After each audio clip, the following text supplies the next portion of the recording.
Hello hi friends, welcome back to Poster Car News. നമ്മൾ ഇവിടെ ഇന്ന് സംസാരിക്കാൻ പോകുന്നത് എന്തുകൊണ്ടാണ് ലക്ഷറി കാറിന് ഇത്ര വില വരുന്നത്. നമ്മുടെ ഈ കൊച്ചു കേരളത്തിൽ ഒരു ലക്ഷറി കാർ നിങ്ങൾ ബൈ ചെയ്യുമ്പോൾ 22% റോഡ് ടാക്സ്, 20% CGST, 20% SGST, അങ്ങനെ GST ഇനത്തിൽ തന്നെ 40%. അത് കൂടാതെ 1% TDS അടക്കുന്നു. നിങ്ങൾ ഈ 1% ഒരു ഇൻകം ടാക്സ് പേ ചെയ്യുന്ന ഒരാളാണെങ്കിൽ ഈ 1% നിങ്ങൾക്ക് തിരിച്ച് കിട്ടാം. പക്ഷേ 62% ആണ് നമ്മൾ ടാക്സ് ആയിട്ട് എടുക്കുന്നത്. അതായത് 1 കോടി രൂപയുടെ വണ്ടി നിങ്ങൾ ബൈ ചെയ്യുമ്പോൾ 62 ലക്ഷം രൂപയാണ് നിങ്ങൾ ടാക്സ് ഇനത്തിൽ അടക്കുന്നത്.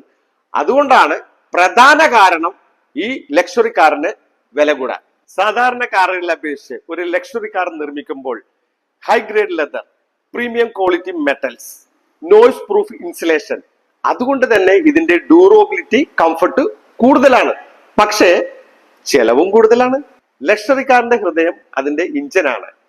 Defined performance, smooth acceleration, advanced transmission, ഇവയെല്ലാം തന്നെ വിലയുയരാൻ മറ്റൊരു കാരണമാണ്. ടെക്നോളജീസ് ആൻഡ് ഫീച്ചേഴ്സ് ലക്ഷറി ബ്രാൻഡുകൾക്ക് ഇന്നോവേഷന് ഇമ്പോർട്ടൻസ് കൊടുക്കും.